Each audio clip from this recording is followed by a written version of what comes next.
Recording in progress. Good evening, everyone. Good evening, respected Oak sir. Thank you. Good. Sorry, sir. I unmuted you by chance, means by mistake. No problem. No problem. Don't worry. Okay. I would like to welcome all our guests today. So Prachi Rathi and her family, Prachi Dhote and her family, and Tejas Mohale and his family, all are with us. Let me start with the tagline or the name I have given to this session of ours. So today we are going to talk or we are having the theme as a celebration.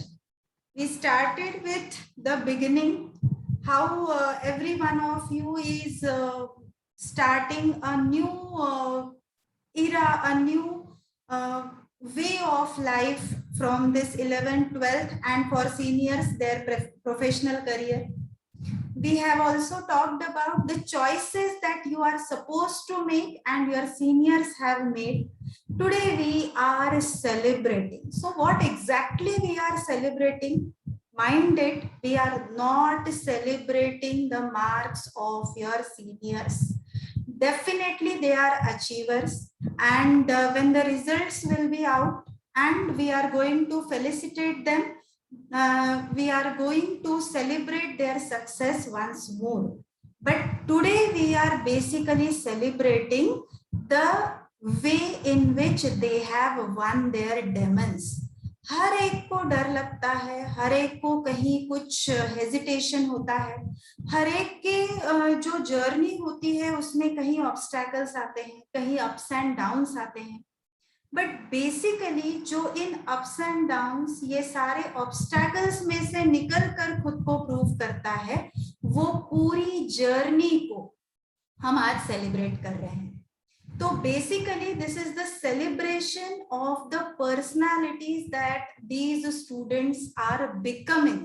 We are celebrating the journey that they have traveled, and we are celebrating their future accomplishments as well.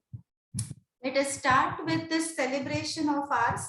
So I request Tejas Mohale, Prachi Rathi and Prachi Dhote to start their video so that I can introduce each of them to you and we can start with our interaction.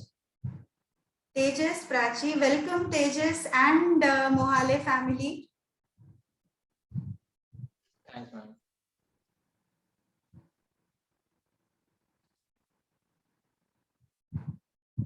Welcome Prachi, welcome both Prachi, welcome Prachi Rathi and family, welcome Prachi Dhote and family.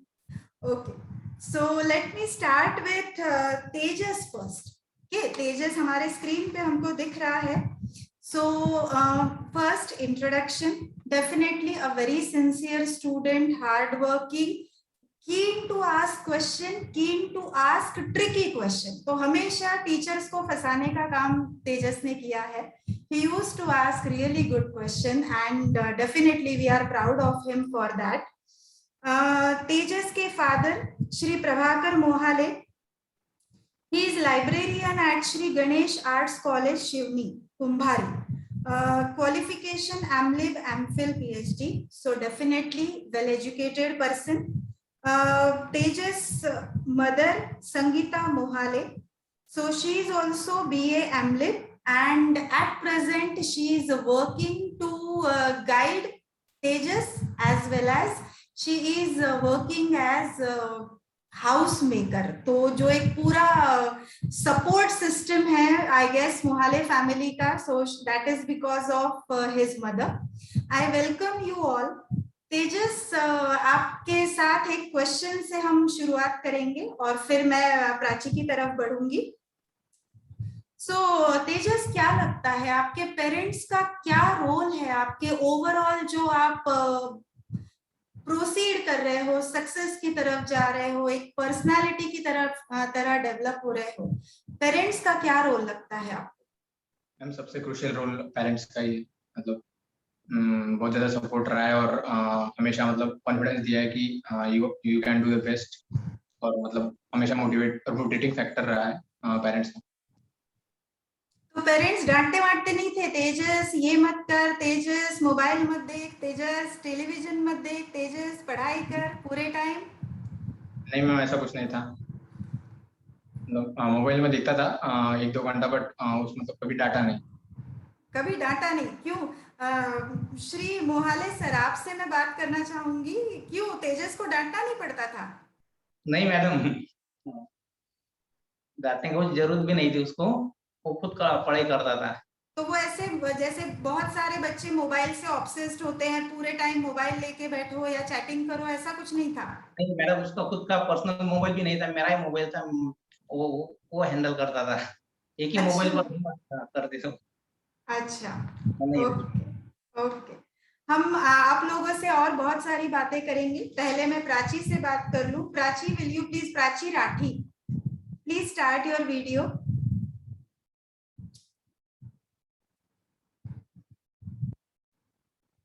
Hello Prachi. Prachi, speak something. Good evening, ma'am. Good evening. Good evening. Ma'am, can you see me? Yes, beta. Yes, definitely. I can see you. I can hear you. So you are perfectly audible and visible. Rathi family, welcome. पहले तो मैं introduction ही करवा देती हूँ, फिर मुझे Rathi ma'am से बात करनी है। तो प्राची राठी, जैसे आप देख सकते हैं, अभी भी स्माइलिंग फेस, बबली पर्सनालिटी है। तो हमेशा आपको नहीं दिखेगा कि प्राची 1 मिनट के लिए माइक ऑफ करो, 1 मिनट के लिए। मेरी आवाज मुझे वापस आ रही है। ओके। सो आपको प्राची कभी नहीं दिखेगा कि बस शांत बैठी हुई है या फिर ऐसे टिपिकल की बहुत ही एकदम कुछ भी आवाज नहीं या कुछ भी नहीं। नहीं नहीं नहीं, she is having a very fantastic bubbly personality and we love her for that. Let me introduce, जिनको इंट्रोडक्शन की बहुत ज्यादा जरूरत नहीं है, doctor Mr and Mrs Rathi. So Prachi ki mother, she is a gynecologist at Siddhivinayak Hospital. Dr. Tarun Rathi, a very famous orthopedic surgeon. तो medical background से है दोनों भी। डेफिनेटली प्राची को सपोर्ट मिला ही होगा। मैं प्राची से बात करूं उससे पहले I would like to ask her mother that if now she is feeling well and good. Yes, good evening, ma'am. I am perfectly fine now. Thank you so much. आप प्लीज शेयर करेंगे कि उस दिन exactly जब NEET का paper था तो हुआ क्या था? एक्चुअली हम लोग 2 व्हीलर पे निकले थे उसको छोड़ने के लिए। स्कूल का उसकी खुद की स्कूल आई थी उसको सेंटर, स्कूल ऑफ स्कॉलर्स उसका सेंटर था, जो उसका खुद का स्कूल था। तो हमें लगा कि 2 व्हीलर पे चले जाएंगे क्योंकि पार्किंग इश्यूज बहुत रहते हैं। पर स्कूल से 100 मीटर्स दूर सामने से 2 व्यक्ति आए और हम लोग बैलेंस हमारा चला गया स्पीड ब्रेकर पे। तो मैं और प्राची दोनों गिर गए। तो मुझे चोट लगी ज्यादा, प्राची को रिलेटिवली उसको भी चोट लगी थी पर फ्रैक्चर नहीं था, मेरा फ्रैक्चर हुआ। पर प्राची का फिर हमने ड्रेसिंग करके फिर उसको सेंटर पे छोड़ दिया और फिर प्राची ने पेपर दिया। खतरनाक खतरनाक, यानी जो सर कहते हैं ना कि uncertainty is only the certain thing, ये लिटरली एक्सीडेंट है ना। एक्सीडेंट का मतलब ही ये होता है कि कभी भी हो सकता है। मैम, सबसे पहला ख्याल दिमाग में क्या आया?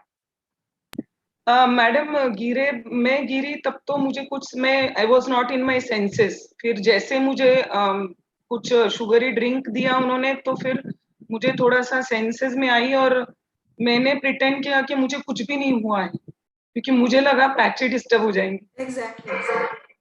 पर बाद में देन आई गॉट स्टेबल, मतलब जैसे प्राची को छोड़ा तो मेरा प्राइमरी ट्रीटमेंट हो गया, फिर मैं घर पे आ गई। पर पहला ख्याल यही आया कि प्राची डिस्टर्ब नहीं होना चाहिए। आप बहुत बहुत जल्दी पूरे अच्छे हो जाए ma'am, that is what we all wish. Prachi, आपको ये पूरे इसमें यानी नीट का जो लास्ट डे एंड पूरी जर्नी, सबसे बड़ी अचीवमेंट क्या लगती है अपार्ट फ्रॉम योर मार्क्स? क्या लगता है कि आपने क्या सबसे बड़ा गेन किया? मैम एक्चुअली मैं हमेशा से मतलब मेरा स्कूल टाइम से मैंने हमेशा अपने कामनेस के साथ बहुत स्ट्रगल किया है। मतलब जो एक टेम्परामेंट होता है ना अप्रोच एग्जाम को और स्टडी को, उसके साथ मैंने बहुत स्ट्रगल किया है। तो मतलब मेरा मम्मी और पापा की वजह से मेरा नीट के टाइम पे, लेकिन मैंने डिसाइड करा था कंडीशनिंग पहले से ही करना है, अपने को काम रहना है। तो फिर मैं मेडिटेट करती थी और अफर्मेशन वगैरह देती थी खुद को। तो मुझे लगता है कि मेरा सबसे बड़ा अचीवमेंट यही होगा कि एक्सीडेंट होने के बावजूद मैंने बहुत शांति से जाके पेपर दिया। मार्क्स बहुत सेकेंडरी हो जाता है जब मतलब ये सब कंसिडर किए फैक्टर्स। तो मुझे लगता है कि मेरा जो पेपर देते वक्त टेम्परामेंट था वो मुझे बहुत अश्योरिंग लगा और वो मेरा सबसे बड़ा अचीवमेंट था। बिल्कुल, वी एग्री। सही है। एवरीबॉडी जो भी जूनियर सुन रहे हैं, सो माइंड इट कि कोई भी तरह का एक्सीडेंट कभी भी हो सकता है। मतलब बेसिकली एक्सीडेंट का मतलब ही ये है। सर भी आपको बताएंगे कि एक्सीडेंट साइकिल पे भी हो सकता है, एक्सीडेंट कैमल से भी हो सकता है। हे म्हणजे खूपच झालं. Okay okay, I accept. और एक्सीडेंट टू व्हीलर से भी हो सकता है, बट बेसिकली आप उसको उस वक्त कैसे फेस कर रहे हो, that is the biggest thing. And I guess I will agree with Prachi कि वो अचीवमेंट उसके लिए सच में पूरी जिंदगी के लिए बहुत बड़ी रहेगी. Rathi sir, ma'am and Prachi, हम लोग और बात करेंगे. Let me first introduce Dhote family.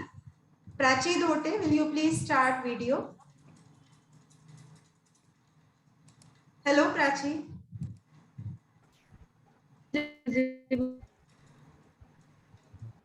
Prachi, her video is on but बात सुनाई नहीं दे रही है. हाँ. Am I audible now? You are audible, but now you are, I guess, not visible.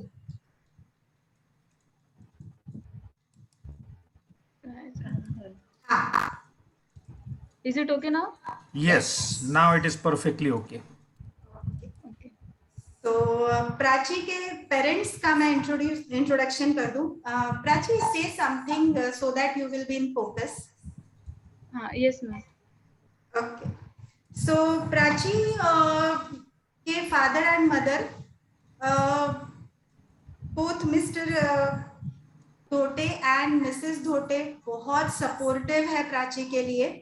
Her father is 12th passed and he is a farmer. तो हमारे अन्नदाता है. हमको लिटरली हमारे अन्नदाता है, बिल्कुल, और क्या कह सकते हैं. और प्राची की मदर होम मेकर. तो प्राची को तरफ ध्यान देना, प्राची को सपोर्ट करना, ये उन दोनों ने किया है. और रिजल्ट हमको बहुत जल्दी पता चलेगा कि प्राची को जो भी उन्होंने बिल्डअप किया है, जो भी प्राची धीरे धीरे अचीव करते जा रही है और आगे अचीव करेगी, बहुत बड़ा कंट्रीब्यूशन है उसके फादर और मदर का. प्राची, आप जब पढ़ाई करते हो, धीरे धीरे जब सारा मटेरियल कलेक्ट करते हो, आपके पास टेक्स्ट बुक हो जाती है, आपके पास नोट्स हो जाती है, आपके पास मेमोरी मैप्स हो जाते हैं जो आपने हमारे साथ शेयर किए. आप किस चीज को कैसे पढ़ते हो? मतलब ये भी पढ़ो, वो भी पढ़ो, कैसे मैनेज करते हो प्राची? मैनेज तो मतलब क्लास होने के बाद से सबसे नोट्स ही पढ़ती थी, और उसके बाद एक बार एनसीईआरटी रिवीजन, और जो फिर क्लास में हुआ उसमें से जो इम्पोर्टेंट लगा उसमें से नोट्स निकालना, मेमोरी मैप्स बनाना. मतलब सबसे पहले तो नोट्स ही इम्पोर्टेंट थे, उसके बाद text book and memory maps. और फिर जब बाद में आप ईडीटीज वगैरह सब शुरू होने लगे, तो आप किस पे ज्यादा फोकस करते थे? तब तो नोट्स मतलब छोड़ ही दिए थे मैंने पढ़ना. तब सिर्फ एनसीईआरटी करती थी और मेमोरी मैप्स अपडेट करना और बस उसको रिवाइज करते रहना मेमोरी मैप्स को. और बायो के लिए एनसीईआरटी, इनऑर्गेनिक केमिस्ट्री के लिए एनसीईआरटी, और ऑर्गेनिक के लिए नेम्ड रिएक्शंस. बाद में फिर रिवीजन फेज में मैंने फिजिक्स का एनसीईआरटी उतना नहीं पढ़ा था, उसका सिर्फ summary and points to ponder एक बार देख लिया था एंड में, बस. ओके. अच्छा, आपके जो पेरेंट्स हैं, तो दोनों कोई भी मेडिकल फील्ड से रिलेटेड नहीं है, राइट? और प्राची, आप बेसिकली कहाँ से हो? अकोला से ही हो? हाँ, अकोला से. अच्छा, बेसिकली अकोला से ही हो. तो क्या सोच के मेडिकल फील्ड परस्यू किया? आपके पापा की इच्छा थी, मम्मी की इच्छा थी, आपकी खुद की इच्छा थी? खुद की भी और मतलब मेरे से ज्यादा मेरी मम्मी की इच्छा थी। तो ओके मेरा ओके तो कुछ इतना डिसाइडेड नहीं था 10th तक कि क्या करना है आगे, बट मम्मी की इच्छा थी तो फिर कर लिया।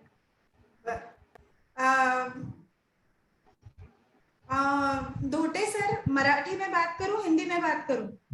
मराठीत बोलू. बरं, युजली तुमच्याकडे जे आमंत्रण येतात ते तुमच्या नावाने येतात. आता जे आमंत्रण येणार आहेत आजचं पण हे प्राचीच्या नावाने आलेलं आहे. पुढचे पण आम्ही जेव्हा तिचं फेलिसिटेशन करू तेव्हा पण प्राचीच्या नावानेच तुम्हाला आमंत्रण येईल. कसं वाटतंय? छान वाटतं. बरं, ओके. मैं और कुछ क्वेश्चंस आप लोगों से पूछती हूँ और फिर हम लोग स्टूडेंट्स के, इनफैक्ट मैं स्टूडेंट्स के क्वेश्चन के साथ ही शुरू करती हूँ. तो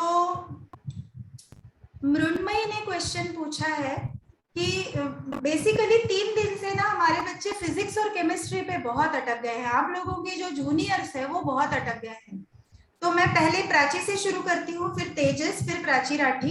कि टीचर ने पढ़ा दिया फिजिक्स क्लास में, टॉपिक पूरा होता जा रहा. मृण्मयी पूछती है कि टीचर ने पढ़ाने के बाद फिर फिजिक्स को उसी दिन और फिर कुछ दिनों बाद कैसे प्रिपेयर करना है? प्राची.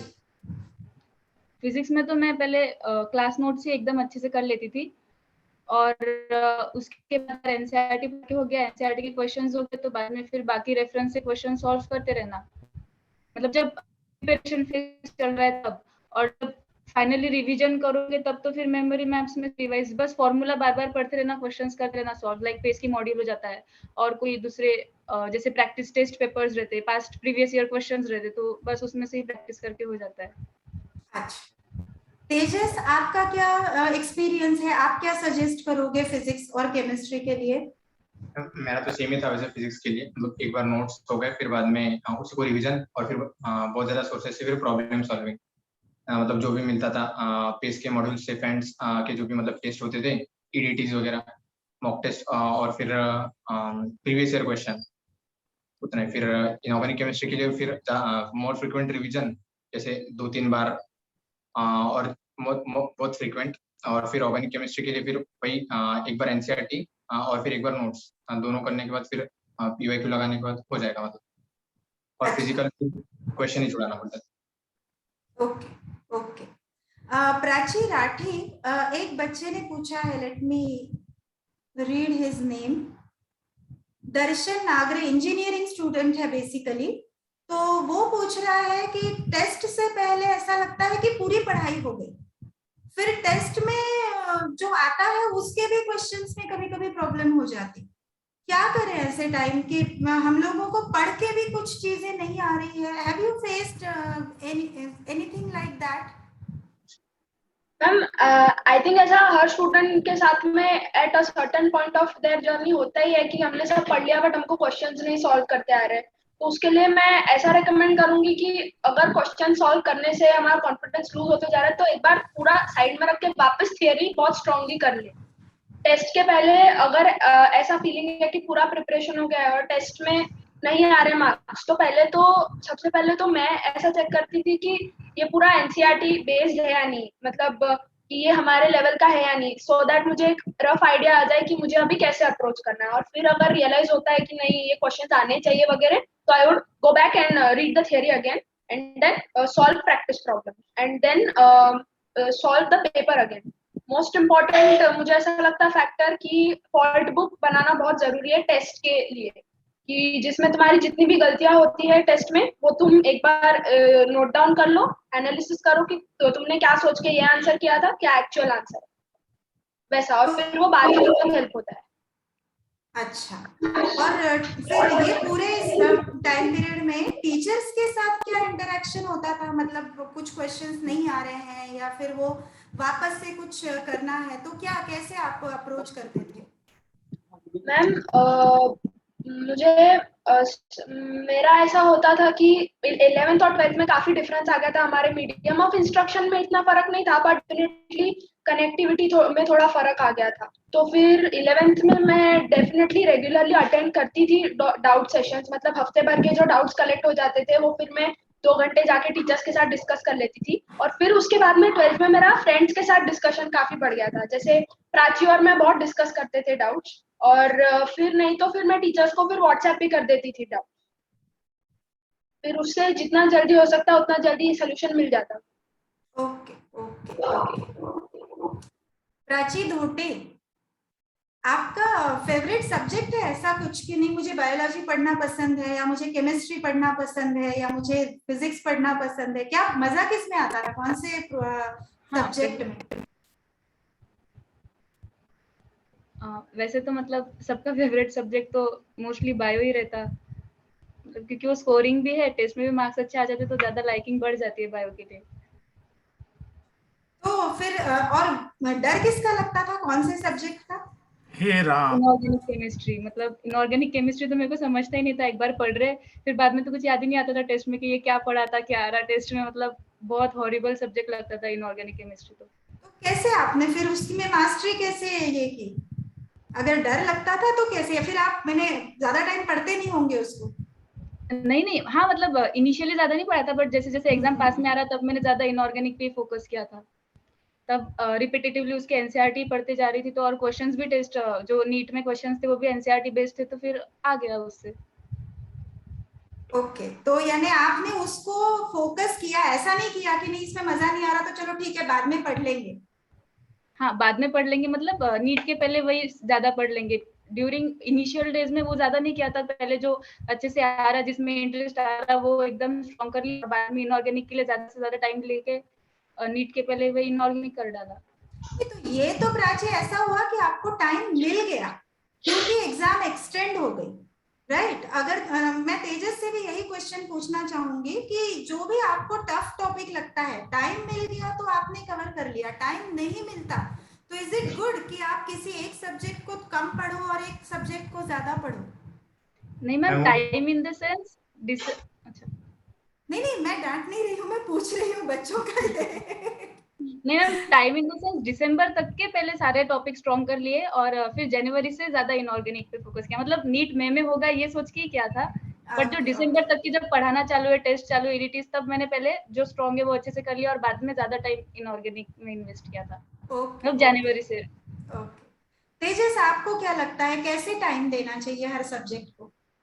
मैम जैसे इनऑर्गेनिक के लिए ज्यादा टाइम देना चाहिए, और फिर जैसे कुछ कुछ कॉन्सेप्ट होते हैं जो लर्निंग वाले होते हैं तो फिर उसको ज्यादा टाइम मिलना चाहिए, और जो कॉन्सेप्चुअल है फिर उसको कम मिलना चाहिए। कुछ और जो कॉन्सेप्ट मतलब उसको बहुत कम टाइम चाहिए तो फिर उसको कम टाइम देना चाहिए। नहीं मतलब आप समझो एक दिन का आप शेड्यूल बनाओ, तो एक दिन के शेड्यूल में आप कैसे टाइम डिवाइड करते थे? ऐसा फिक्स नहीं था, जो उस दिन पढ़ा है फिर वो उस दिन रिवीजन में आ जाना चाहिए और उसके क्वेश्चंस, ऐसा मतलब शेड्यूल। अच्छा okay, we are having 2 doctors with us, so Mr and Mrs Rathi, हमको एक थोड़ा मेडिकल फील्ड का गाइडेंस चाहिए आपसे।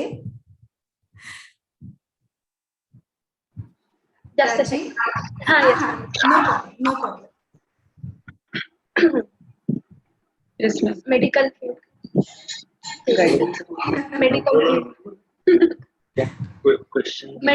का गाइडेंस थोड़ा। Madam can you repeat the question? Definitely, मैंने अभी क्वेश्चन पूछा ही नहीं सर, मैं आपका वेट कर रही थी। ओके, मैं पूछना चाह रही हूँ सर कि जो बच्चे अभी डॉक्टर बनना चाह रहे हैं, जो हमारे अचीवर्स है वो एक स्टेप आगे आ चुके हैं, एमबीबीएस को अभी उनकी एडमिशन हो जाएगी, हमारे 11th के बच्चे अभी बस शुरू कर रहे हैं उनकी जर्नी, 12th में अभी जो है तो वो they are across half the road. आप क्या कहना चाहेंगे कि क्या सोच के, किस तरह से वो सब्जेक्ट्स को अप्रोच करें, क्या सोच के उन्होंने ये मेडिकल फील्ड में आना चाहिए? देखिए मैम, मुझे ऐसे लगता है कि मेडिकल फील्ड अपने आप में एक बहुत सैटिस्फाइंग प्रोफेशन है। मतलब मराठी में इसको अगर बोलेंगे तो कि स्वार्थ आणि परमार्थ दोन्ही काम एकाच वेळेस होतात. हे असलं काम आहे. तर मुझे ऐसे लगता है कि मेडिकल प्रोफेशन में आते वक्त मतलब जो भी बच्चे आते हैं उनके सामने ये होना चाहिए कि you are making a difference to someone life. मतलब आप कोई भी मतलब जैसे ऑर्थोपेडिक सर्जन, गायनेक बोलो, पैथोलॉजी बोलो, रेडियोलॉजिस्ट बोलो, each one of them is making a difference to someone's life. क्योंकि आप उसका डायग्नोसिस करते हो. जो दुखी होता है वही डॉक्टर के पास आता है, वरना तो कोई डॉक्टर के पास आता नहीं, एक्सेप्ट गायनेक की वो खुशी के मौके पे गायनेक के पास आते हैं. बाकी सारे डॉक्टर्स के पास अब तकलीफ में ही जाते हैं. तो मुझे लगता है कि बहुत ही सेटिस्फाइंग प्रोफेशन है आज के घड़ी में भी. It gives you a very good social status. कोई भी शहर, लोग बोलते बड़े शहरों में डॉक्टर्स को रिकॉग्नाइज नहीं करते, बहुत सारे इश्यूज है, लेकिन उसके बाद भी आप बहुत अच्छा सोशल स्टेटस पाते हो और सेटिस्फेक्शन बहुत ज्यादा है. मैंने मतलब मेरे मम्मी डैडी दोनों डॉक्टर है, मेरे भाई, छोटा भाई और उसकी वाइफ डॉक्टर है. अभी प्राची की बड़ी सिस्टर है जीएमसी अकोला. तो हम लोग ने प्राची को फोर्स नहीं किया था कि you join NEET. She chose के मुझे डॉक्टर बनना है. Okay sir, thank you so much, thank you so much. Prachi की मम्मी से मैं बात करना चाहूंगी, प्राची धोटे. प्राचीची आई, प्राची जेव्हा अभ्यास करायची तर तेव्हा असं काही व्हायचं का की जेवणाची वेळ नाही किंवा लक्ष नाहीये, झोपत नाहीये व्यवस्थित, तुम्ही कसं लक्ष द्यायच्या तिच्याकडे? नाही असं काही नव्हतं तिचं, जेवण वगैरे व्यवस्थित, झोप व्यवस्थित, तरी ती अभ्यास करत होती. जेवणाकडे लक्ष होतं, झोपेकडे होतं, तरी ती अभ्यास करत होती. ओके, सो बेसिकली हमारे जो अचीवर्स है उनके पेरेंट्स उनके जो बच्चे हैं उनसे बहुत सेटिस्फाइड है कि उनको बहुत पुश नहीं करना पड़ा because they were having their own very nice schedule, right. एक आमोद ने क्वेश्चन पूछा है, तेजस प्लीज आंसर कीजिएगा. आमोद पूछ रहा है कि क्वेश्चंस सॉल्व करते वक्त सही लगते हैं, बाद में गलत आ जाते हैं, क्या कुछ है, कुछ ट्रिक कुछ कर सकते हैं, कैसे उसको उसी वक्त कैसे समझा जाए, अप्रोच कैसे किया जाए क्वेश्चन को? मतलब ऐसा तो बहुत बार होगा प्रिपरेशन के ड्यूरिंग, क्योंकि हमें जब पहले बार छोड़ा थे तब पता नहीं रहता कि क्वेश्चन का कॉन्सेप्ट क्या है, उसमें क्या लगाना है. मतलब तो ऐसा बहुत बार होगा और उसको मतलब अगर वो क्वेश्चन हमारे नजर के जैसे मतलब 2 या 3 बार गया तो फिर वो क्वेश्चन हमारे माइंड में छप जाएगा. मतलब तो जितने ज्यादा मॉक टेस्ट हम देंगे तो उससे वो क्लियर होता जाएगा. कोई स्ट्रेटेजी रहेंगे कि बहुत फ्रीक्वेंट रिवीजन और ज्यादा से ज्यादा पेपर. अच्छा, ठीक है. कुछ बच्चे फॉल्ट बुक के बारे में भी पूछ रहे हैं, लेकिन मैं फॉल्ट बुक पे 2 मिनट बाद आऊंगी. एक बच्चे ने क्वेश्चन पूछा है कि एक्चुअल हमारे अचीवर्स से रिलेटेड नहीं है, थोड़ा सा हटके है, लेकिन फिर भी I would like to answer him और हर. मैं नाम नहीं डिस्क्लोज करूंगी. तो द पर्सन इज आस्किंग कि one of the student wants to repeat कि जैसे प्राची के साथ इंसिडेंस हुआ कि शी फेस्ड एक्सीडेंट, लेकिन she came out of it very soon, she became calm. Prateek के साथ हुआ कि उस दिन उसको बहुत बुखार था. तो ऐसा उस बच्चे के साथ भी हुआ है कि वो नहीं प्रॉपर उस दिन कर पाई, नीट के दिन ठीक से नहीं कर पाई. तो कोई इम्प्रूवमेंट बैच या कोई रिपीटर्स बैच हमारे यहाँ है क्या? तो बस उस बच्चे के क्वेश्चन का एक मैं छोटा सा आंसर दे देती हूँ और फिर मैं वापस हमारे अचीवर्स की तरफ चलती हूँ. तो जल्दी ही हमारी इम्प्रूवमेंट बैच शुरू हो रही है बेटा, और इस बार के रिजल्ट देखकर आपको समझ में आएगा कि रिपीटेशन के बाद भी बहुत सारे बच्चे बहुत अच्छा परफॉर्म करते हैं. तो आप उनको और भी कोई बच्चे अगर आपके कांटेक्ट में होंगे तो डेफिनेटली बता सकते हैं कि नेक्स्ट वीक से इम्प्रूवमेंट बैच शुरू होगी.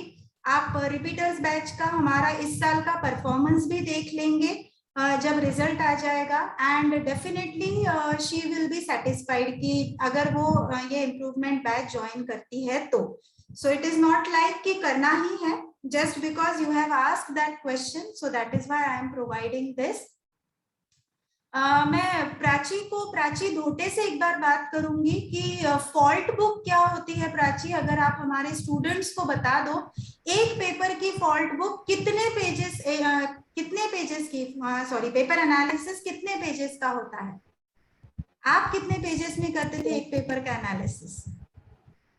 पेजेस इन द सेंस वो तो डिपेंड करता है कि कितने मिस्टेक्स उसमें हुई है। फॉल्ट बुक में बेसिकली मैं तो जो पेपर में मिस्टेक्स हुई है वही क्वेश्चंस एक बार उसके सॉल्यूशंस के साथ एंड वो मिस्टेक्स क्यों हुई है, या फिर अगर कोई कंसेप्ट छूट गया है तो फिर थोड़ा सा कंसेप्ट भी उधर लिख लेना, ताकि एंड में एक बार अगर फॉल्ट बुक भी पढ़ ले तो ऐसा मतलब आइडिया आ जाता है कि क्या क्या मिस्टेक्स अपन कर सकते हैं और वो फिर नीट में इम्प्रूव हो सकता है। तो फिर वही अगर इट डिपेंड्स, टेस्ट में जितने क्वेश्चंस गलत हुए उतने तो 2-3 पेजेस में आ जाने चाहिए।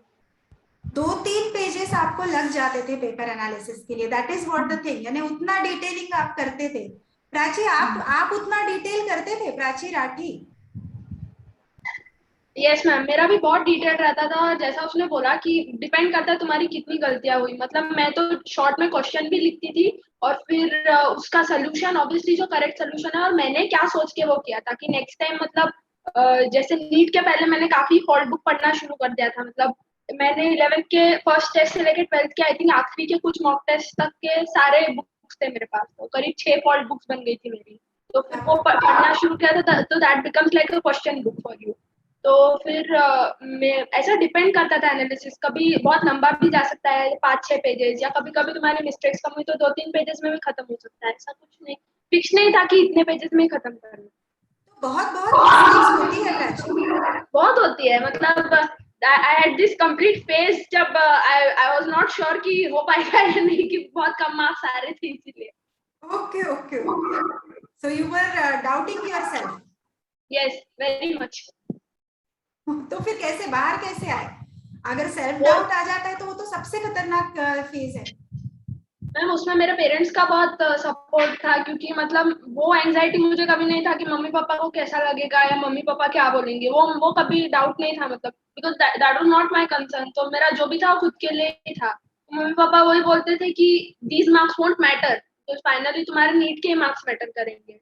तो बस वही था एक फैक्टर। फिर धीरे धीरे हो गया, मतलब gradually if you keep going it happens on its own.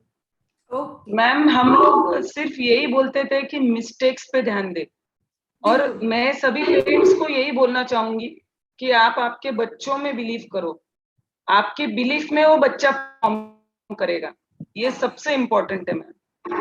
तो वही मैं प्राची को बोलती थी कि तू सब कर सकती है। मेरा एक ही सेंटेंस रहता था जब भी वो बोलती थी मेरे मार्क्स नहीं आ रहे, तो मुझे लगता कि वो बहुत मैटर करता है। बच्चे को वो सिक्योरिटी जब आती है कि पेरेंट्स अपने में बिलीव करते हैं तो बहुत बड़ी बात हो जाती है। बिल्कुल और सच में मैं प्राची के जब भी मार्क्स आते थे तो वो बहुत बार डिस्टर्ब हो जाती थी कि पापा इतने कम मार्क्स आ गए, कैसा होगा, मेरे को शायद कोई मेडिकल कॉलेज में नहीं मिलेगा। मतलब उसकी तो फिक्र मत कर सब हो जाता है। जस्ट तेरी मिस्टेक्स क्या हुई, कंसेप्ट कहाँ पे लैकिंग है, क्या कंसेप्ट पे तूने ये आंसर सोचा और एक्चुअली क्या कंसेप्ट पे तूने सोचना चाहिए था। तो वो अगर तू कंसेप्ट को अगर कर लेगी तो ये मिस्टेक्स तेरी कम होगी। और मैं बोला सारी मिस्टेक्स अभी हो जाने दे, अपने को लास्ट में नहीं करनी। सही है। ये फैक्टर था ना। बिल्कुल तेजस, हाँ बोलो प्राची, बोलो ना। मतलब honestly I used to get very anxious कि मार्क्स बहुत कम आ रहे हैं। मोर इम्पोर्टेंटली उसका सोर्स कंपैरिजन रहता था बाकी जो मेरे पीयर्स रहते थे उनके साथ। वो एक चीज हम बहुत स्ट्रगल करते हैं वो पीरियड में। तो मेरा वो एंड तक क्या था, ऐसा नहीं था कि over the period of time I figured it out. तो एंड में तो मैंने रैंक लिस्ट वगैरह भी डाउनलोड करना वगैरह बंद कर दिया था। इफ आई वाज तो after coming out of it, now that I think about it, मुझे लगता है it was very insignificant, क्योंकि मतलब ऐसे भी टेस्ट थे जिसमें हमको 550 या मतलब से 500 के करीब आ रहे हैं। कुछ टेस्ट बहुत अच्छे भी होते थे, 700 के भी करीब आ रहे हैं। इन दी एंड तो यही मार्क्स मैटर करेंगे ना, तो don't get worried so much about. बिल्कुल प्राची पे प्रेशर और इसलिए भी था कि Prachi was gold medalist of Homi Bhabha exam जो 9th में होती है। तो वो एक खुद से जो एक्सपेक्टेशंस हो जाती है ना, बहुत सारे बच्चे बोलते हैं कि मैम हम लोग 10th तक हम लोग हमेशा फर्स्ट ही रहते थे एंड अब 11th 12th से हम लोग डाउन जा रहे हैं। सो वो थोड़ा सा वो इनसिक्योर हो जाते हैं। लेकिन प्राची की बात सुन के डेफिनेटली आप लोगों को और उसके पेरेंट्स के गाइडेंस से आपको समझ में आएगा कि ये फेज हर बच्चे के साथ आ रही है and you have to cope up with that. Tejas, बहुत सारे बच्चों का एक क्वेश्चन आया है जो उन्होंने पहले के भी स्टूडेंट से पूछा था, फिर भी वो एक बहुत गारंटीड आंसर चाहते हैं। देखिए आप देख पाए तो वो पूछ रहे हैं बैकलॉग के बारे में। बैकलॉग कैसे ओवरकम करें? वो पहले के 2 सेशन में भी ये पूछ चुके हैं, बट स्टिल दे वांट कि यार कोई शॉर्ट मेथड बता दो हमको कि हम बैकलॉग हमारा ओवरकम कर सके। तेजस, आपका सजेशन। मैम फिजिक्स के लिए अगर बैकलॉग है तो अगर हम क्वेश्चन छुड़ा रहे हैं और उसमें अगर एक आधा क्वेश्चन नहीं आ रहा तो फिर पर्टिकुलर उसी टॉपिक पे जो हम थियरी नोट्स लिखा है अगर वही पढ़ ले तो फिर उससे हो जाएगा। मतलब पूरा पढ़ने का जरूरत नहीं है। पूरा जो थियोरेटिकल मैटर है फिजिक्स में बस क्वेश्चन छुड़ा लिए, फिर जो क्वेश्चन नहीं आ रहा है फिर जो क्वेश्चन करा तो क्या फिर वही टॉपिक देख लिया बुक से, तो वो उससे फिजिक्स हो जाएगा। और केमिस्ट्री के लिए मतलब फिर एक आध 2 घंटा इधर संडे या फिर सैटरडे निकाल के रिवाइज कर लिया तो इनऑर्गेनिक केमिस्ट्री हो जाएगा और ऑर्गेनिक केमिस्ट्री हो जाएगा। और फिर बायोलॉजी के लिए भी वही कि दिन में 1-2 घंटा तो निकालना पड़ेगा अगर हम 12th में है तो फिर उससे हो जाएगा बेस्ट। तो तेजस जितना कैजुअली आपको बता रहा है ना, बस इतना 1-2 घंटे निकाल लो हो जाएगा, 2-3 घंटे निकाल लो हो जाएगा। सो वो जितना कैजुअली बोल रहा है समझ लो कि उसने वो टाइम निकाला है, उसने वो टाइम शेड्यूल किया है और फिर उसके बाद ही गॉट दैट कि हाँ बैकलॉग ओवरकम हुआ। तो आप कुछ टाइम टेबल वगैरह बनाते थे तेजस? नहीं मैम, ऐसा टाइम टेबल तो नहीं बनता। मतलब जैसे दिन में क्लासेस के अकॉर्डिंग, मतलब अगर फिजिक्स का क्लास है तो फिर उसको रिवाइज करने के लिए भी टाइम लगेगा। अगर तो फिर एक ही घंटा बच जाएगा दिन में, तो फिर उसके अकॉर्डिंगली अगर बायो का क्लास है फिर 2 घंटे बच रहे दिन में तो फिर उसके अकॉर्डिंगली रिवीजन का मतलब टाइम को शेड्यूल चेंज करना पड़ता। Okay okay. एक अच्छा क्वेश्चन पूछा है बच्चे ने, आई वुड रीड। राधा ने पूछा है NB13 कि समझो आप इमेजिन करो कि आप पिछले साल इस टाइम पे यानी सितंबर अक्टूबर चल रहा है और आप नीट के लिए प्रिपेयर कर रहे हो, या हम इमेजिन करते हैं चलो दिसंबर तक आ गया, किस तरह से आप लोगों ने आगे का सोचा था कि हाँ अब दिसंबर के बाद इस तरह अप्रोच करना है, या यू वर हैविंग कि हाँ ये जो भी सेफ एंड सेफ पेस से आपको जो शेड्यूल्स आ रहे हैं, you had faith in that, आपने उसके हिसाब से किया पूरा प्रिपरेशन? यस मैम, 11th का रिवीजन मतलब जैसे क्लासेस में हो रहा था रात को आई थिंक 1-2 घंटा, तो उसके अकॉर्डिंगली रिवाइज करना था और फिर सुबह फिर क्वेश्चन सॉल्विंग, तो उसके अकॉर्डिंगली किया था। अच्छा, तो आपने पूरा शेड्यूल फॉलो किया था, जो भी जितने टाइम पे शेड्यूल्स दिए हर बार टेस्ट के और मॉक्स वगैरह के? नहीं, पूरा तो नहीं हो पाया था जितना भी, मतलब क्योंकि बैकलॉग भी रहा था तो फिर उस पर ज्यादा फोकस था, इसलिए थोड़ा बहुत ये होता था, बट ट्राई कर रहा था कि ज्यादा से ज्यादा हो पाए, ज्यादा से ज्यादा आप अटेम्प्ट कर पाए। ओके। प्राची धोटे, प्राची आप बताइए कि जब ईडीटीज फाइनल ईडीटीज शुरू हो गए अपने, जब हम लोग आपको ऐसे बॉम्बार्ड कर रहे थे कि बिल्कुल जो हम बता रहे हैं उस पर फोकस करो, आपका दिन भर का शेड्यूल क्या होता था प्राची? हाँ, मतलब जो ऑफलाइन ईडीटीज हो रहे थे उसका? ऑफलाइन हो रहे थे, ऑनलाइन, कुछ बच्चे ऑनलाइन दे रहे थे, आप लोग ऑफलाइन दे रहे थे। हाँ, उसमें तो फिर वही अगर 2 to 5 सपोज ईडीटी हो गया तो उसके बाद 6 to 8 बजे तक तो उसका एनालिसिस में ही चले जाता था टाइमिंग, और फिर 8 बजे से नियर अबाउट 11 बजे तक कोई एक सब्जेक्ट कर लो जो नेक्स्ट टेस्ट आने वाली है उसके लिए, कोई भी एक सब्जेक्ट, और फिर सुबह बाकी के 2 सब्जेक्ट्स के बारे में मतलब जो टॉपिक्स उसको रिवाइज कर लेना एक बार, और फिर से 2 to 5 टेस्ट। मतलब तब तो फिर पढ़ो, टेस्ट दो, एनालिसिस करो, उसमें पूरा टाइम चल जाता था। आप उतने भी हेक्टिक शेड्यूल में जब रोज टेस्ट होती थी तब भी आप पेपर एनालिसिस करते थे प्राची? हाँ, मतलब तब तो वही ज्यादा इंपॉर्टेंट हो जाता है ना। एग्जैक्टली। रिवीजन नहीं हुई तो चलेगा, बट एनालिसिस करके एटलीस्ट मिस्टेक्स पता चल गई तो वो क्वेश्चन ज्यादा याद रहता, मतलब जो क्वेश्चंस रॉन्ग होते वो ज्यादा याद रहते। बिल्कुल बिल्कुल, क्या बात है, right. Okay, so now I would like to play a game with you all of 3 students. The thing is कि क्विक आंसर देना है। हाँ, जो पहली चीज दिमाग में आएगी, आप लोग टाइम मत लेना, don't spoil my game, okay? So कोई एक भी बच्चा टाइम नहीं लेगा, तुरंत आंसर देना है आपको, यानी जो भी मैं वर्ड बोलूंगी उसके बाद जो सबसे पहली चीज आपके दिमाग में आ रही है ये आपको बोलना है। Ready everyone? Yes. Sure? Yes ma'am. Okay okay.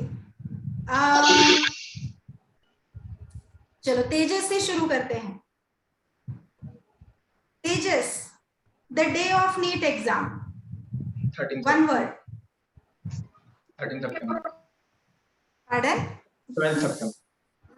Okay, date आपके दिमाग में आई, ठीक है ठीक है, okay. Prachi Dhote, one word for your parents, एक वर्ड में डिस्क्राइब कीजिए। Parents? Motivating. Motivating, okay okay okay. Prachi Rathi? Yes ma'am. Yes. 2 सालों में सबसे ज्यादा डांट किससे पड़ी है? मम्मी। मम्मी। ओके, चलो प्राची धोटे, वापस आपका नंबर।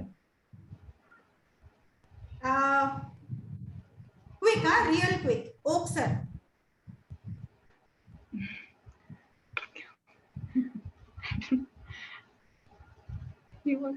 सपोर्टिव ही थे, मतलब अक्सर तो supportive.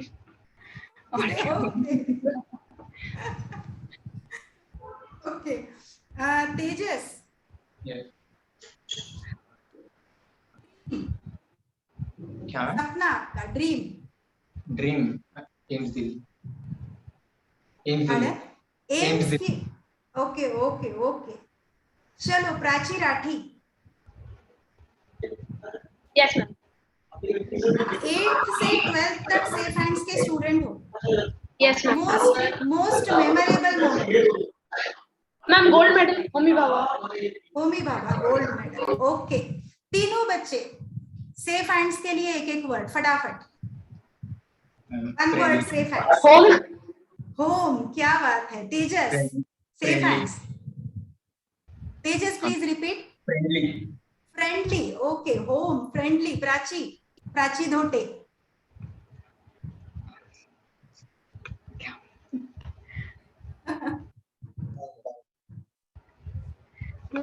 It made my life actually.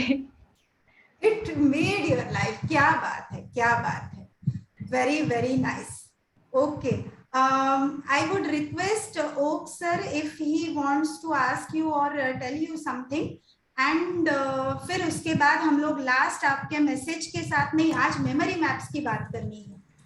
So, sir, should I focus those memory maps in front of these students? Yeah. I think अभी ये तो अब आगे जाएंगे, पढ़ेंगे, इनके पेरेंट्स इनके साथ में है, तो वैसे मेरे अलग से बोलने की कोई ज़रूरत नहीं है, और पेरेंट्स भी बहुत संभालने वाले हैं इन लोगों को। So I will focus on the students who are now preparing, and we should worry for them. So I request you to continue providing the feedback about the memory map and the other things. At the end, if at all time permits, I may speak. Otherwise, Okay, add it separately. Okay, sir. So This please is- continue. Okay, sir. This is the concept map, memory map given by, provided by Prachi. Ray Optics का दिख रहा है। Prachi Dhote, will you please tell us, आपने ये concept map, memory map बनाते वक्त किस चीज का ध्यान रखा? This and this. फोकस तो यही था कि जो भी सब पढ़ रहे हैं उसमें से सब शॉर्ट में जो भी इंपॉर्टेंट फॉर्मूलेज है वो सब इसमें इंक्लूडेड हो, चाहे फिर वो पेज का मॉड्यूल हो या फिर नोट्स हो, तो उसमें जो भी सर ने पढ़ाया वो सब इसमें इंक्लूडेड है। और जो भी क्वेश्चंस भी सॉल्व करे तो उसमें से भी जो जो इंपॉर्टेंट फॉर्मूलाज ज्यादा यूज में आ रहे हैं वो भी सब उसमें इंक्लूड किया था। एंड अच्छा, कलर्स बहुत यूज किए थे अलग अलग? हाँ, ज्यादा तो नहीं, वही रेड ब्लू, ज्यादा Red, डिफरेंट blue. कलर्स नहीं, वो बहुत फिर कंजेस्टेड लगता था मेरे को, ज्यादा कलर्स अच्छा। नहीं यूज करते थे। अच्छा, ओके। और जब फिर आप टेस्ट के बाद आपको कुछ नया पॉइंट मिलता तो आप इसमें ऐड कर देते? हाँ, इसमें नहीं तो फिर फॉल्ट बुक में तो है ही, तो अगर इसमें स्पेस रहती थी तो इसमें करती थी, नहीं तो फिर फॉल्ट बुक में कर लेती थी। Okay, thank you Prachi. मैं तेजस के कंसेप्ट मैप आपको दिखाना चाहूंगी यहाँ। तेजस का ये कंसेप्ट मैप केमिस्ट्री का है।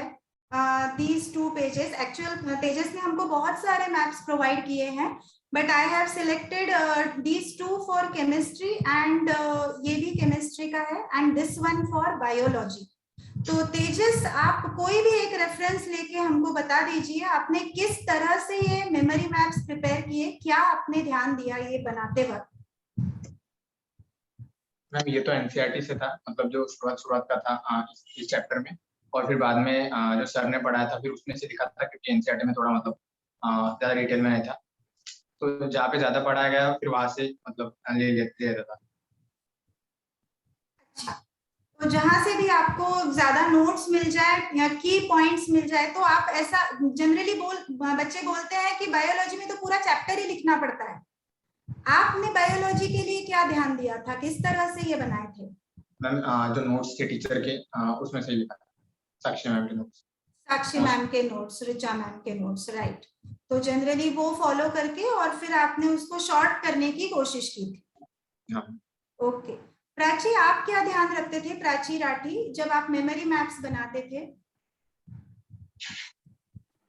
I'm sorry, I wasn't able to share my memory maps, but honestly, मेरा फोकस ये रहता था कि मतलब मैं आगे का काफी सोचती थी कि मुझे ऐसे मेमोरी मैप्स बनाने जो मेरे बाद में पढ़ने की इच्छा हो एटलीस्ट, क्योंकि बहुत बार ऐसा भी होता है ना, हमारा मूड नहीं होता तो हम पढ़ते नहीं है, ऐसा भी हो जाता है। तो मेरा वो फोकस रहता था। दूसरी मोस्ट इम्पोर्टेंट चीज ऑब्वियसली कि मैक्सिमम चीजें मैं इंक्लूड कर पाऊँ उसके अंदर, जो भी इम्पोर्टेंट है वो सब।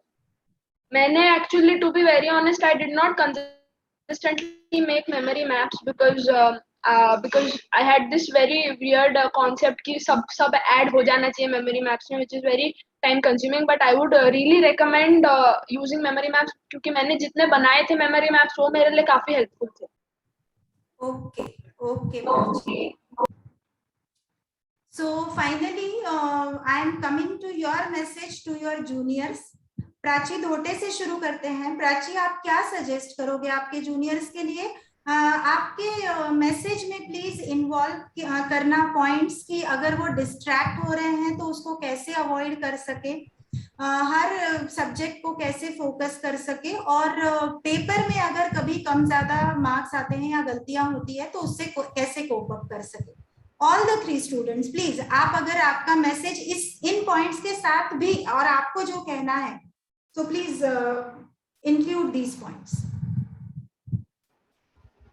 Ma'am, first of all I would like to say कि starting से consistent रहो, because last 1-2 months में आपके साथ कौन सा इंसिडेंस आपके सामने आ जाए, क्या आप फेस करना पड़े, वो कोई नहीं बता सकता।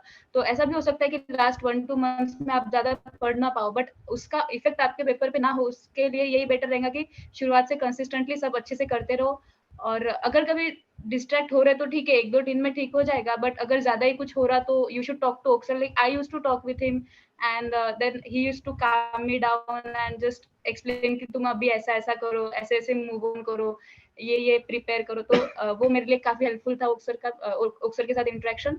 और अगर पेपर में तो एकदम ज्यादा मार्क्स कभी आए नहीं है, वैसे 600 तक के, मतलब मेरा एक ऐसा टारगेट था कि 600 तो भी होना चाहिए, अगर उसके नीचे आ रहे तो फिर वो एकदम रेड जोन टाइप हो गया। अगर वैसे तो मार्क्स अगर 600 के अबव आते थे तो मैं उतना वरी नहीं करती थी, क्योंकि अब इनिशियली मार्क्स तो कम आने वाले हैं, और जैसे जैसे मॉक टेस्ट आते हैं एंड में तो मार्क्स एकदम 650 के अबव आना चालू हो जाते, तो मार्क्स के तो मेरे को ज्यादा टेंशन नहीं रहता था।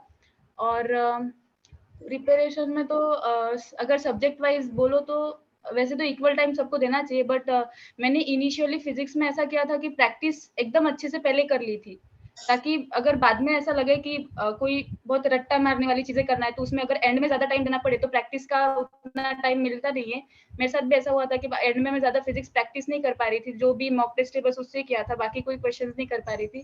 तो जो इनिशियल प्रैक्टिस थी वही मेरे लिए ज्यादा हेल्पफुल थी। केमिस्ट्री में भी ऐसा है कि फिजिकल केमिस्ट्री का प्रैक्टिस एकदम पहले अच्छे से कर लो, और बाद में भी मतलब बाद में जो लर्निंग पार्ट है उस पर ज्यादा फोकस करना चाहिए। और बायो तो ऑल टाइम करते ही रहना चाहिए, क्योंकि बायो ज्यादा स्कोरिंग रहता। बिल्कुल। Okay Prachi, thank you. Prachi Rathi बताइए। मैम जो सब्जेक्ट से रिलेटेड है वो तो उसने बहुत अच्छे से बता दिया है actually. So I would like to touch upon a very neglected part of the journey that's related to taking care of your mental health and like approaching the subject basically. तो ऐसे बहुत इंस्टेंसेस आते हैं journey में जो हमको ऐसा लगता है कि फिजिक्स का ये टॉपिक तो बहुत ही डिफिकल्ट है, हम कितने भी बार कर रहे कुछ आ ही नहीं रहा हमको. तो ऐसे टाइम पे खुद को बहुत फोर्स करके बहुत विल पावर के साथ आगे बढ़ना पड़ता है. तो वो ध्यान रखना और वैसा करते रहना, क्योंकि at the end of the journey यानी कि पेपर होने के बाद में जब तुम्हारे मार्क्स आते हैं और तुम्हारे मन जैसे आते हैं, that is a very rewarding experience. तो वो ध्यान में रख के तुमको जो भी मोटिवेशन रखना है पेपर के बाद में, ऐसा करूंगी वैसा करूंगी, वो मोटिवेशन रख के अप्रोच करो. दूसरी बात यह है कि I used to talk a lot to my seniors basically, मतलब 1 year 2 years 3 years, और मुझे उनसे बात करके यही समझ में आता था और वो भी मुझे यही बोलते थे कि हमने जो गलतियां की वो तुम मत रिपीट करना. तो that is the whole point of talking to your seniors. तो whenever I used to reach like a thought block और इसको कैसे करूं अभी आगे, या मुझे बहुत अपसेट फील हो रहा है या हो ही नहीं रहा मुझसे, तो फिर at that time I used to talk to them and they used to suggest me something and then we used to discuss about how to approach it basically. तो वैसे और बाकी तो I used to be very distracted in 12th standard, to be very honest. I had a phone and I used to be very distracted. So of course my parents थोड़ा बहुत बोलते थे, but उनको पता था कि simultaneously मैं पढ़ भी रही हूँ. तो मुझे ये बोलना है कि before a distraction becomes into an addiction, basically stop it. अगर तुमको समझ में आ रहा है तो थोड़ा बहुत ब्रेक लेना is very good, but don't let it escalate basically. Okay, and don't be hard on yourself. क्या बात है. ओके तेजस, आप बताइए आपका मैसेज. मैं अभी सब तो कवर कर लीजिए मतलब उन्होंने. मतलब जो ज्यादा रेगुलर कंसिस्टेंस रखना मैटर करता है, मतलब आखिरी टाइम के लिए कुछ ज्यादा छोड़ना नहीं. जो मतलब वीक टॉपिक्स थे उनको पहले से स्ट्रॉन्ग कर दो तो हो जाएगा. और जो कॉन्सेप्ट्स जिनको ज्यादा टाइम चाहिए उनको ज्यादा टाइम देना चाहिए. और जैसे जिस चैप्टर से ज्यादा क्वेश्चन आ रहे हैं फिर उसको ज्यादा फ्रीक्वेंट रिवीजन अगर दोगे तो फिर वो ज्यादा हेल्प रहेगा at the end of. Okay, Tejas is person of few words, but बहुत थोड़े वर्ड्स में बहुत सारी चीजें हमको तेजस ने बताई. तो तेजस के फादर को आई वुड कॉन्ग्रेचुलेट कि आप लोगों ने इतना अच्छा. Just 1 minute, okay. सो इतना अच्छा आप लोगों ने उसको गाइडेंस दिया है, तो आप लोगों को बहुत बहुत बधाइयाँ. मैं प्राची धोटे, प्राची राठी और तेजस मोहाले, इन तीनों को और उनके पेरेंट्स को बहुत बहुत बधाइयाँ दूंगी. और हम लोग वापस मिलेंगे फेलिसिटेशन के वक्त. अगर ओक सर कुछ कहना चाहे तो. हाँ, निश्चित रूप से कहना चाहूँगा मैं. थैंक यू मुझे कहने के लिए कहा. Basically I won't be speaking to the achievers and their parents. For that we will have separate session. मैं अभी जो 11वीं और 12वीं के स्टूडेंट्स हैं उनके साथ में बोलना चाहूँगा. पहला प्रॉब्लम बैकलॉग का, बहुत पॉपुलर वर्ड है. So my suggestion is whenever you are going to have backlog, कैसा है कि अगर मैं प्राची राठी को पूछता हूँ या प्राची धोटे को पूछता हूँ या तेजस को पूछता हूँ, यार इन बच्चों को बैकलॉग था ही कहाँ, ये क्या बोलेगी उसके ऊपर. ये बैकलॉग का प्रॉब्लम रहने वाले स्टूडेंट ही नहीं है. मैं एक साधारण सा स्टूडेंट हूँ, इनके बारे में बोलना ही नहीं है मुझे, वो तो ऊपर है आसमान में बैठे हुए. मैं एक साधारण सा स्टूडेंट हूं और मेरे को 4 चैप्टर्स बैकलॉग में है. मैं क्या करूं? तो उसके लिए मैं कहना चाहूंगा कि अभी बैकलॉग छोड़ दो. जो टॉपिक आपके आगे के पोर्शन से रिलेट नहीं है वो टॉपिक यहां पर छोड़ दो. मैं कल या परसों में अपने टीचर्स को रिक्वेस्ट करके फिजिक्स का मैं करके दूंगा, बायो का मैडम ने करके देना चाहिए, केमिस्ट्री का अपन दामोदर सर को रिक्वेस्ट करेंगे. ऐसे वहां पर अपन कुछ आइलैंड टॉपिक्स है कि जिनका आगे के कोई टॉपिक के साथ में संबंध नहीं है, और कुछ टॉपिक ऐसे हैं कि जिनको किए बिना आगे का एक भी टॉपिक ठीक से होगा नहीं. So in that particular case, you will have to prepare that topic. You cannot keep that in backlog. But if it is island topic, at present keep it in backlog and start studying the present one. यानी वो backlog का डर थोड़ा सा कम हो जाएगा, क्योंकि हमारे कोर्सेस कभी भी एग्जाम हो मगर वो नवंबर दिसंबर तक हो जाते हैं. बाद में हम लोग पूरी रिवीजन लेते हैं, बाद में हम टेस्ट लेते हैं, ये सब बातें होती है. अभी हमारे टेस्ट का नंबर कम रहता है क्योंकि टेस्ट के लिए आप लोग केवल उसी का स्टडी करते हो और जो बाकी पोर्शन है उसकी तरफ ख्याल कम देते हो. तो ये एक बात हो गई. टाइम टेबल के बारे में मैं कहना चाहूंगा कि टॉपिक का टाइम टेबल मत बनाओ, समय का टाइम टेबल बनाओ. यानी मैं 2 घंटे केमिस्ट्री पढ़ूंगा, बस केमिस्ट्री पढ़ूंगा, वहां पर मैं कौन सा टॉपिक पढ़ूंगा, थर्मोडायनेमिक्स पढ़ूंगा या मैं ये पढ़ूंगा, ये मत तय करो. क्योंकि आपका अगर पहले हो गया तो आप आगे का थोड़ा रिलैक्सेशन करोगे, और नहीं हुआ तो आप टेंशन लोगे. So this is another thing. Parents निश्चित रूप से ये करते हैं कि वो हरदम पूछते हैं कि तेरे को कितने मार्क्स मिले. 400 क्या होने वाला है फिर नीट में, ये तो हो ही नहीं सकता. तो थोड़ा सा हम लोग सीखते हैं इन अचीवर्स के पेरेंट्स की तरफ से कि उन लोगों ने उनको हरदम हौसला दिया कि चल बेटा यहां पर तेरे को 400 मिले, 400 मिले, इसका मतलब 320 तेरे गलत हो गए, 320 गलत हो गए यानी 60 क्वेश्चन तेरे गलत हो गए. अगर ये ऐसा हुआ है तो तुझे इतनी गलतियां पता चली, वो तू सुधार ले. So in this way the parent should look at it. हाँ, ये निश्चित है कि एनालिसिस हरदम होना चाहिए. एनालिसिस का मतलब ये नहीं है कि गलत हुआ क्वेश्चन लिखा, उसका नीचे आंसर लिखा, ताली बजाओ हो गया, वैसा नहीं. Every student over here are achievers because they analyse themselves properly. हरदम ख्याल में रखो कि ये जो पहले की टेस्ट होती है ये तुम्हें टेस्ट करने के लिए होती है कि तुम्हारा कौन सा पोर्शन वीक है. कई बार मुझे क्या पता नहीं, ये मुझे पता नहीं होता है. टेस्ट बताती है हमें कि तुझे ये पता नहीं. खुश हो जाओ उस बात से, अरे यार सच में मुझे पता ही नहीं था ये कि मेरा नहीं हुआ है करके, चलो उसको कर लेता हूं. ये तरीका होना चाहिए, और ये अगर हो गया तो उससे बहुत अच्छे से हम कर सकेंगे. रिवीजन के बारे में निश्चित रूप से मैं बोल रहा हूं फिर से कि हमारा पोर्शन होने के बाद में पूरा कोर्स रिवाइज होता है. सेफ हैंड्स भी रिवाइज करता है, पेज भी रिवाइज करता है, कैप्सूल के स्टूडेंट्स है उनकी भी रिवीजन होगी, नेशनल के स्टूडेंट है उनकी भी रिवीजन होगी. मगर वो रिवीजन होगी तो अभी कुछ करने की जरूरत नहीं, ये मत करो, क्योंकि रिवीजन निश्चित रूप से फास्ट होगी. जो चैप्टर हम यहां पर 10 दिन में पढ़ा रहे वो वहां पर 10 घंटे में पूरा करेंगे. So that has to be done. और सबसे बड़ी गलती जो आप लोग कर रहे हो और जो इन्होंने नहीं की, अगर आपको याद होगा तो सबने बोला कि हम सभी क्लासेस करते थे, एक भी क्लास हमने छोड़ा नहीं. इसका रीजन ही ये है कि ये अचीवर्स है. हम लोग जो कर रहे हैं वो ऐसा कि नहीं, वो तो क्या है कि चेतन सर अलग पढ़ा रहे, वहां पर फिजिक्स का अलग चल रहा है, तो फिर हम एक तो चेतन सर का करेंगे या तो वहां का करेंगे. यार अभी 1 साल पहले जब आपका 10वीं का चालू था या 9वीं का चालू था, आप भूल गए क्या कि उस वक्त आप स्कूल में जाने के बाद में 8-8 टॉपिक्स अलग से पढ़ते थे.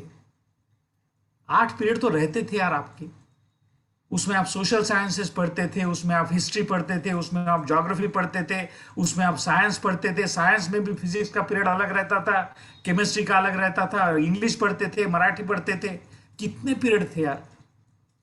और यहां पर केवल वो 6 घंटे के पीरियड हो गए तो आपको लगता है कि नहीं फिर मैं ये करूंगा और ये नहीं करूंगा, ये करूंगा और वो नहीं करूंगा. क्या गलत है ये. इससे आप हरदम खुद के लिए बहाने ढूंढ रहे हो. और मैं ये निश्चित रूप से कहूंगा, और ये कहकर मैं अभी मेरे इसको पूर्ण विराम दूंगा. जिंदगी में जो अचीवर्स बोल रहे खुद को, उनके लिए भी और अभी जो कर रहे उनके लिए भी हरदम याद रखो कि आपके जिंदगी के सामने के टेबल पर 2 चीजें हरदम बहुत ज्यादा मात्रा में है. एक बहाने और दूसरा उपाय. पहले तय करो मैं क्या ढूंढ रहा हूं। मुझे बहाना ढूंढना है, जरूर मिलेगा, और मुझे सॉल्यूशन ढूंढना है, वो भी जरूर मिलेगा। पहले तय तो करो यार कि मुझे क्या ढूंढना है। अगर हम बहाना ढूंढना चाहते हैं वो मिलना है, सॉल्यूशन ढूंढना चाहते हैं वो मिलना है। So for all juniors, whether you are in 11th or whether you are in 12th, now it is high time that you should prepare maximum, ask maximum difficulties. Almost everyone have said that we used to discuss with teachers, we used to discuss with students.